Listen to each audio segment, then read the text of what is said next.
I want to show you something. 1, 6, 7, 11, 16.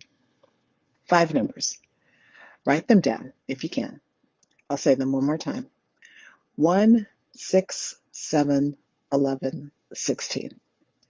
Now, these aren't random. They're not a phone number. They're not a combination to a safe. Well, actually, they kind of are, but not the kind of safe that you're thinking about.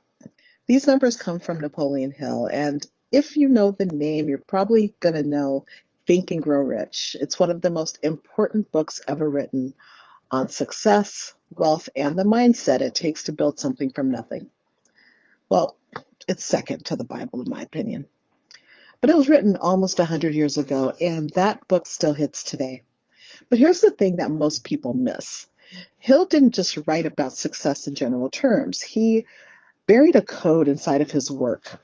And most people read right past it because they're looking for the motivational quotes and the think positive stuff. This isn't that. This is a framework. It's a system of sorts. And each number represents a layer of the work that you have to do in order to unlock the kind of wealth, clarity, and leadership that most people only talk about. So let me break down what each number means before we go deep on any of them. Okay, the 1 is where it begins. Now, we have one life, one decision, the urgency of now. Hill said that you're playing chess against time itself. If you don't move, you lose. So the 1 is about the moment you stop planning and start deciding. Not someday, not when you're ready, now. The 6.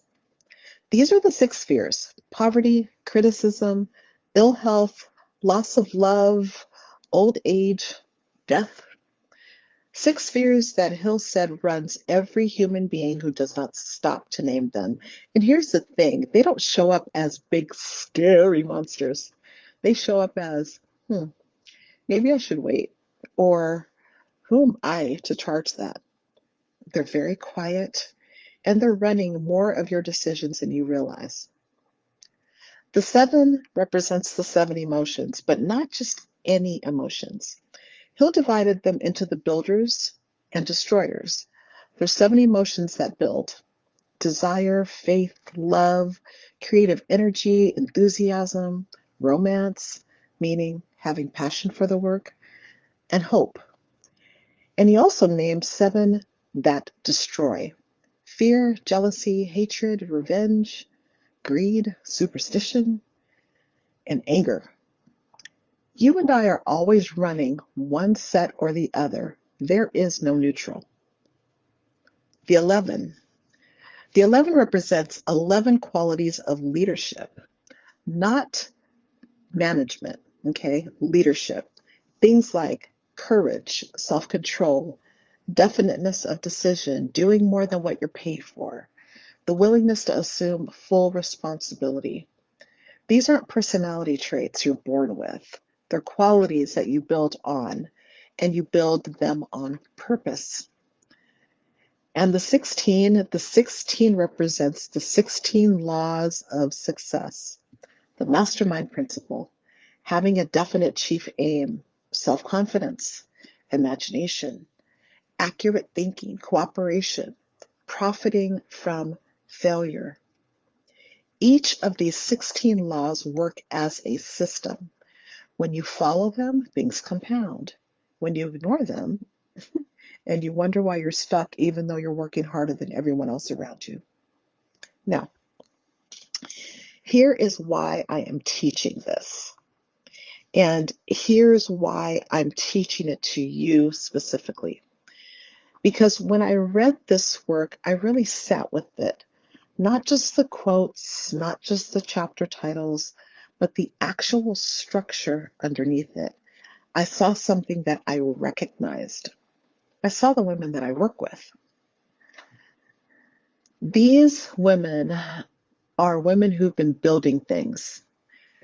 They have been doing this their entire lives, leading teams, running departments, holding families together, making things work when they weren't supposed to work. 20, 30 years of experience. not theory. This is real lived experience. And now they're at the point where they're ready to build something of their own, whether it's a business, a practice, a legacy, something that has their name on it. But there's a gap, and it's not a skills gap, it's not a knowledge gap. Most of these women could teach a master class in their sleep. The gap,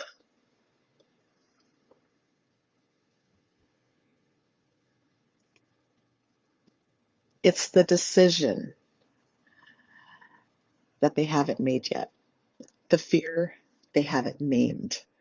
It's the emotion that they haven't examined. The leadership qualities that they've been using for everyone else's vision, but never turned inward for their own. That's what this code addresses. It's not in some abstract or motivational way. It's very structured. It's a very sequential way. Because here is what Hill was very clear about.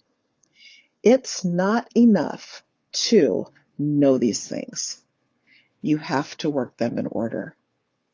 The sequence is the system. You can't govern your emotions if you haven't named your fears. You can't lead if you have not mastered yourself. You cannot align with the 16 laws if you haven't made the one decision that puts everything else in motion. 1, 6, 7, 11, 16. That is the combination. And over the next several weeks, I'm going to break down each number, not as a theory, but as a practice, what each one means for the woman who's been building other people's vision and is ready to build her own. What each one looks like, whether you're 40 or 50 or 60 years old, and people are telling you, or maybe you're telling yourself that you missed your window. You didn't miss anything. You've been carrying the key the entire time. You just haven't learned the combination yet. So let's learn it together. Next time, we're going to start with one. One life, one move. That decision changes everything. If this resonated with you, I want you to follow along. Each one builds on the last. And if you want the full deep dive version of this work, the version where we just don't talk about it, we live with it for months, that's what we do inside my community. But whether or not you join, this series is going to give you something real to work with. I'll see you in the next one.